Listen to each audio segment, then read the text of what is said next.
Robert Eggers adapts the Danish tale of Amleth, who sets out on a quest to avenge his father, save his mother, and kill his uncle. Is his vengeance futile, though? Most people are likely more familiar with Shakespeare's adaptation of Hamlet or Disney's The Lion King, which we also previously discussed with Connor. But Eggers' fascination for folktale lore and legends shines through ever so brightly in the darkness of its characters. Alexander Skarsgård becomes a condemned executioner of fate that hardly ever tries to escape the chokehold of his father's legacy. We got Nicole Kidman, Claes and Anya Taylor-Joy to round out the cast. Even Hawke and Willem Dafoe also make brief appearances as well before their tale is cut short. I love them both, but I wouldn't want to be stuck with them in a cave.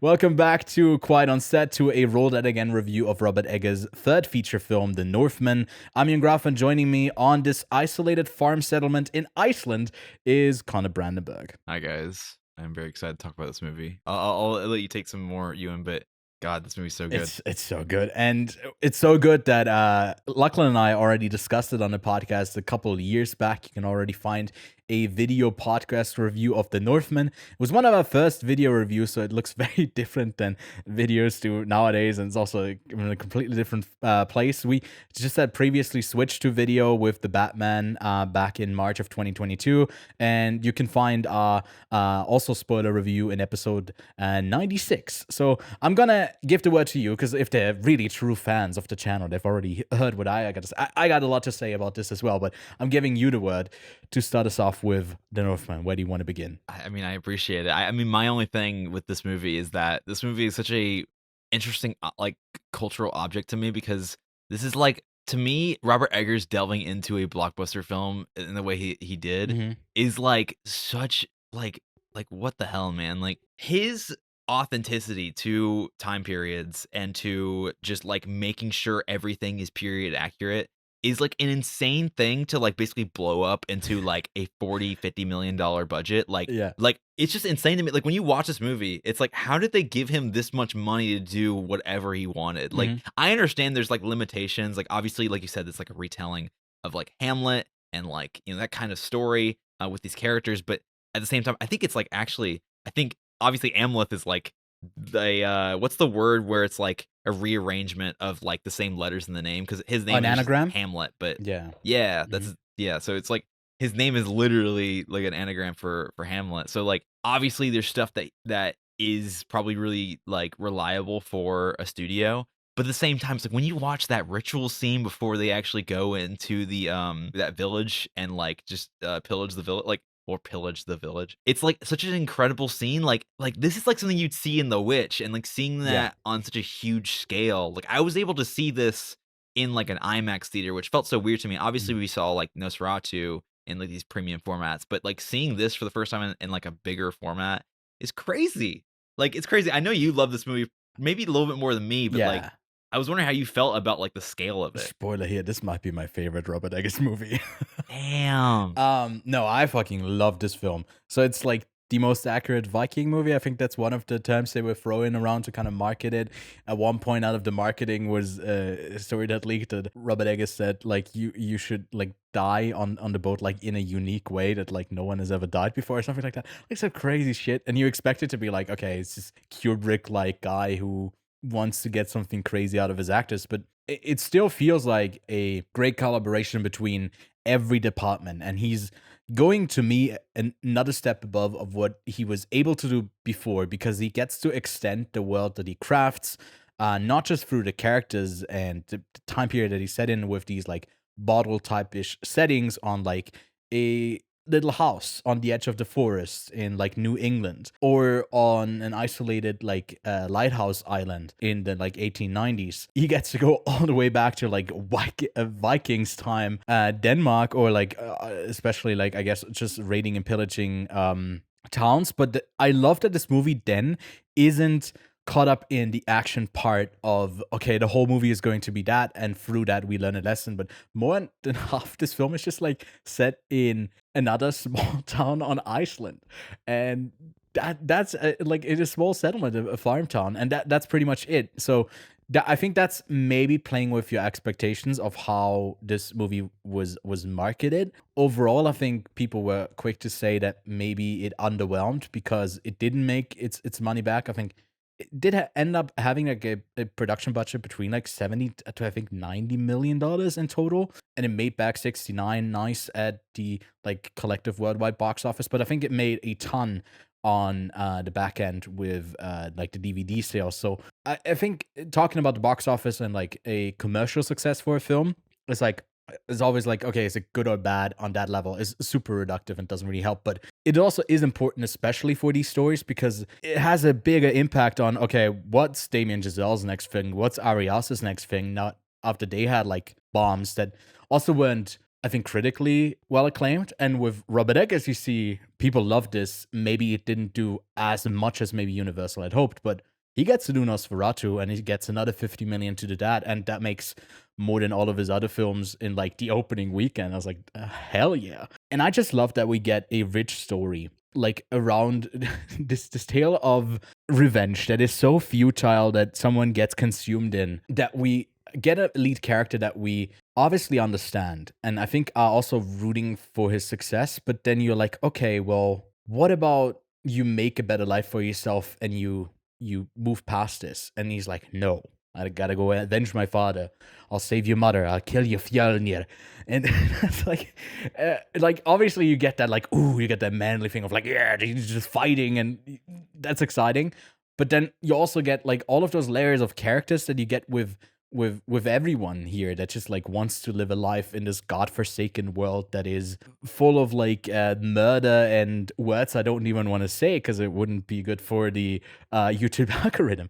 And it's like, damn, okay, that's not a world I want to live in, but that's the world that they live in, and all his life is it's just murder. He doesn't really go towards like, even if he has the opportunity to go away from that, he's so consumed by it. And yeah, it's just a fascinating character study to me that you don't expect to happen in a movie that seems to be advertised as like a Viking action movie. I think the level of detail and the character writing in this, I think, is like kind of unheard of in these kind of movies, especially with how Amleth is developed. I mean, like you were saying, like his life is so driven by violence and murder and hate that eventually when he meets Anya Taylor-Joy's character and there's some sort of like love or you know, there's something to fight for in his life finally. You even then now like they're introduced to the struggle between like, does he want to like just avenge his father like through and through, or does he want to like avenge his father by living his life and like just living happily with Anya Taylor-Joy? Yeah. Like it's that fight between like internally between longevity and this like quick, you know, revenge that he wants so badly. Also him seeing the future of like the tree of life that like gets extended by the two kids he's about to have, and he has that. He's succeeded. He's continued his line, right? If that's all he cares about. But then he's so caught up with that could be taken away from him and that will be taken away from him that he cuts himself out of the equation. It's like, okay, how is this woman now going to survive with twins by herself? It's like so short-sighted and called out multiple times by other characters. And he's just not able to fully see it. And you expect that change to happen for a character. And I think that's so fascinating for a movie like this, for it not to turn into like, ooh, I've been like the Vinland Saga thing of like, oh, I've been consumed by like rage and that's been my life, but I'm turning it around. And that never happens. No. I mean, it makes sense. I mean, when this character has been through so much and they're faced with the opportunity to actually do the thing they've been training to do their entire life, like it makes sense that he would just choose that thing, you know? Like it makes sense that he would go all the way in on that goal that he's been so set on for forever. So I love how devoted and committed Eggers is to following that story to the end, because you know, sometimes like with these kind of revenge stories, like these characters aren't going to face like some random like character that's going to give them a good like life lesson. It's going to tell them like, oh yeah, live your life, you know, find happiness elsewhere. Like, no, like he literally has lived life only through hate. That's his only reason for living at this point. Yeah. So it makes sense that he would see that to the end. And I find Nicole Kidman's character also really interesting because she is this Mhm. kind of tale of enslaved dependency on others that you feel like at parts in the story, because it's supposed to be challenging to Amleth and what his quest actually ultimately will result in. Like, when you avenge his whole family, you're just destroying another, and maybe she has started to love, or and then I'm like, well, it's still the brother of the king taking her, and the way that she described it, it would just be the same thing happening again. And she just kind of has this time the way that she and like is more antagonistic towards Amleth, kind of is done with it and has given into that. Or did you sense that like that character has actually found like a truer sense of love, as much as that maybe exists in this world with Um, Fjolnir? Or is it just like, because that's the thing of like, I heard you screaming when he took you away, and was like, no, I was laughing. I was like, well, I don't remember it as laughing. It did feel like maybe you're yeah. changing how you view this because this is now your life. Yeah, I think it's half and half. I think Yeah. like she's maybe found like a better life in what she's living right now, but also like she's also rewriting history in her own way and to cope with what she's been That through. is the brilliance of this movie to me, because it's not one way or the other. And I think a lot of people who end up loving this is like a type of dad dudeish movie that crave for that final ending, and they're fighting and they're nude, and that's like,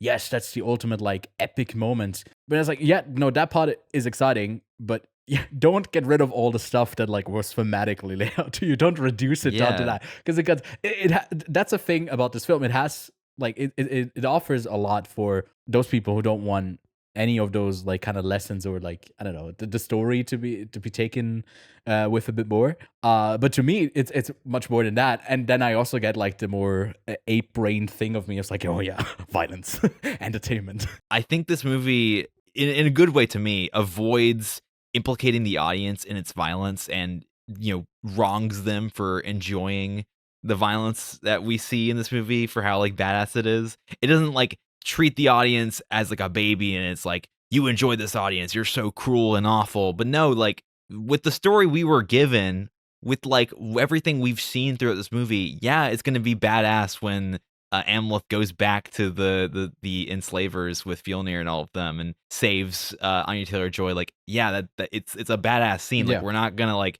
it's not gonna be like, oh yeah, this character is awful and horrible. It's not that simple, and I love that it's not that simple. Hmm. I hate stories that implicate their audience for enjoying the violence that the director and the people involved made entertaining. Like, are you making me feel bad for what I like? What you gave to me, like it felt Yeah. that I hate that shit. I That, mean, that, that maybe makes the me so Northman annoyed 2 when I will see movies like star Lady Gaga, and will be a musical, and maybe they'll backtrack on that. it. No, but Oh like there's the god, one moment where they attack that village, right? And they throw a spear, and Amleth just catches it and throws it back. It's like, God so damn, sick, yes, I can do that. so sick.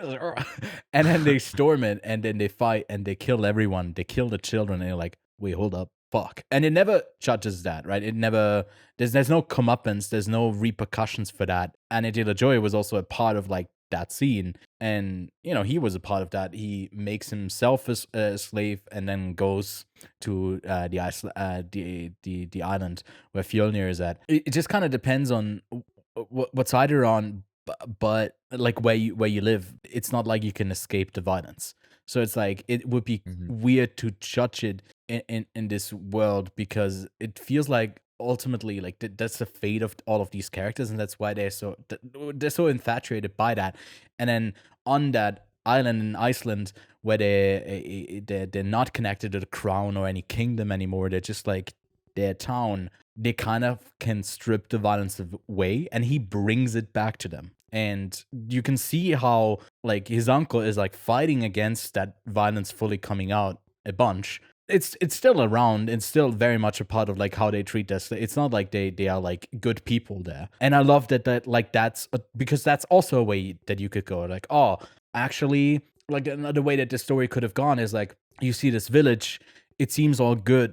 At the end, it turns out he's actually a horrible guy, and Amleth has like a reason to kill him, and everyone loves him. The end. And that is not the movie we're getting, and I just love that. No, And that's like, I think that's yeah, the movie you expect. Like you expect the like Fjolnir to be a more more of an antagonist to the story, and he really isn't. I mean, like, even with the scene where, and I'm sorry, I don't want to go fully into spoilers. I mean, obviously I the mean, story is like basically yeah, no, I guess we made this like a retelling of Hamlet. Yeah. No, you're fine. I mean, my only thing is that like the scene with him and Nicole Kidman, where he confronts her, and I'm just gonna say, yeah, he killed her.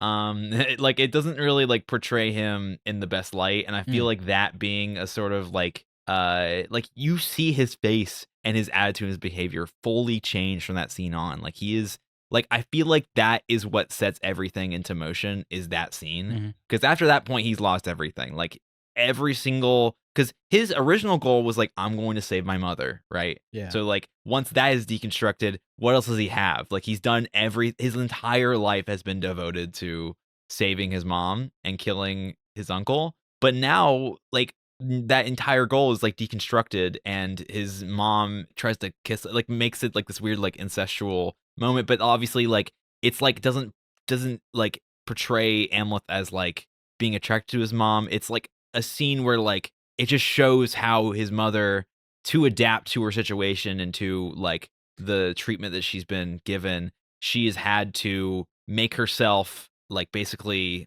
a slave to whatever man is in power. Yeah. And so if that man's going to be her son, it's not that she would, but that she's like basically tormenting Well, him. She's yeah. showing him the kind of suffering that she's been through by like making him go through this one moment. But obviously she doesn't expect him to kill her, but like that scene of like really horrible like moment of like incest, just a small like sample of the kind of suffering that she's been I through. mean, it's a confrontation of what his father represents. Like, this is the man you are trying to avenge. And it's a confrontation with that, but also showcasing this is the kind of thing you're doing. It's all about, like, ultimately about power, that she has to submit under that this is all the agency she has left is basically to give in.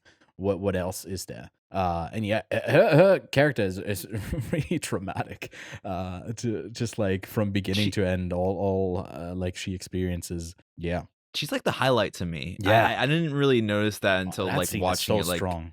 like recently, Yeah. but like she is like a powerhouse in this movie. Understandably, like she's a great actress. She's been in so many great movies. Mhm. But this like role is like so dense, and like to have her deliver this scene so late into the movie that like basically turns everything on its head in the movies, every dynamic. I don't know, she's incredible. She's actually like my highlight for me. Mhm. I really love this movie, but she is my favorite part. Yeah, no, it's a movie filled with great moments. We haven't even talked about like how it looks. I think it's shot in an immaculate way. I think it's also great Beautiful. that I guess keeps going back to the same cinematographer to kind of have that collaboration going. Because I think Jaren Blaske does a great job. Yeah, I think he really understands the type of natural looking lighting. I mean that from natural light sources, and the really dark, like to not see this film in like a DCP, like an actual like cinema package that is about like 200 gigs big and in 4K would be a disservice, because if you watch this on streaming, for God's sake, like all of the same pixels of black that you would see in like for a majority of this film were just, and I saw that on my rewatch as well. I was like, ah, it's taking me out of the movie a bit, because it's Yeah. gotta look so incredible in just like that darkness. And that's one of the things I think, because we're not talking about Nosferatu, I guess, in here. I think Nosferatu was the best looking movie of 2024. It looked so stunning, and I think I'd have to compare it to the other movies of 2022, but I think the Northman is probably up there as well. Just Mhm. great all around stuff. The look of his movies are so consistent. Like, Yeah. I know we talked about this a little bit when we were talking about the Nosferatu original 2020, or not 2022, the 1922 version. Yeah. Is that like the way that Eggers is so or not? We didn't talk about Eggers in that review, but like Eggers is obviously so interested in silent films and films of that era that like when you look at these films and the way that the camera moves, not really all that much. It moves like on like a dolly sometimes on a steady cam, but most of the time you don't see a lot of like actual full on handheld. There's not much of that. Mhm. So like with his camera movements and how like calculated they are, and the way that he rotates the camera, does like I can't remember what kind of shots they are, but it's like showing like an eye line and then panning over to where that eye line's going. Like Mhm. I can't remember what it's the pan or something like that. Yeah. But like the way he does that in like all of his movies, just feels to me like a extension of what he loves about like silent films and films of that era, where like the camera is so constrained and has so many limits to it that like when they do move the camera in these silent films, they do find a way to use it in a really interesting way that's like not similar to theater. It's very intentional, and I feel like it's for here I feel the same way. I mean, you even look at the Nosferatu 1922 film and like see how beautiful the vistas and the landscapes are in that movie, Mhm. and you can see it really clearly even in the Northman. I mean, obviously, I think his love for Nosferatu, the film, and the original text of Dracula, like influences every single piece of work he's ever done. But you can see like the DNA of Nosferatu in this movie really well. Actually, Mhm. I think it like the scenes in Iceland, or I think it's I can't remember where it's actually takes place, but the island where he goes to be enslaved, like the vistas and the mountains and everything, where like they're kind of walking to the village or they're traveling there, is like so beautiful, and it reminds me of a lot of the stuff I saw in that Nosferatu movie back in the 1920s. Like Mhm. I don't know. I feel like I'm repeating myself, but I don't know. He finds a way of making his influences really felt in a movie that feels like something he would not go into based on just having seen The Witch or like I mean, The it's Lighthouse. the first time he uses like a bigger, larger landscape to rope you into the world, and with in like nature setting, you kind of get to beautifully do that. And I mean, like the type of the raid on the village, and like how they had to build that whole thing, and Yeah. just everything just kind of screams you gave a shit about this. And I know it's cheesy to say, but and a lot of people do say it, but when they point to films like these, it's like, well, they don't make them like this anymore. And I'm like, considering, well, did they ever make them like this? I think this is Yeah. Robert Eggers' singularity, and yeah, we just hope we Like get the more films from devotion. him. The devotion is wow, it's Yeah, there. the devotion to his craft is insane. Yeah. Like the way that he builds all these sets and everything. Hmm. Like I know we're not talking about Nosferatu, and I apologize for mentioning it multiple times, but like the way that he builds the sets, even for that movie, is Yeah. like dude, like the level of period detail, not only in the dialogue and the way you write these scripts and the way that you film them, but also like the way that you design these sets and everything. Like I think he had said in an interview that he used to want to be like a costume designer, Hmm. like he shows some of the stuff that he's worked on, and he's like worked hand in hand with a lot of the costume designers he's worked with. He's talked a lot about Barry Lyndon as well, Yeah. in terms of the production design in that movie. I think from what I remember, that's his favorite Kubrick I movie. I mean, would it have to would look make back sense into the the way that he interview. keeps using like real flames as his main lighting Yeah, source in like his it's like movies. It would be his inspired by his Kubrick there. no, exactly. Like his candlelit cinematography is actually beautiful. Like I don't It's really incredible. know if I can understand people that watch his movies, and I've seen this criticism a lot, especially recently because of Nosferatu, but people criticizing his cinematography for looking too dark. I don't get that personally. I feel like he lights them well enough to where like the natural lighting is there and you can see the image very clearly, but these images are meant for a theater. Like if you can't see them in a streaming format, might just be the streamer. Like it's not really his fault. Like what he went for was, I mean, I think it's sometimes I watched the trailer and exactly was thinking that, okay, is that going to be a response to the way that like the Renfield character, I'm blanking on what he's actually called in like Nosferatu story. He in the cage in his version is also like looking down. His like most of his face is in shadow. There's light around him, but you don't really see his face. And it's like, oh, it's Mhm. just you could criticize that for like, oh, I don't see his face. It's like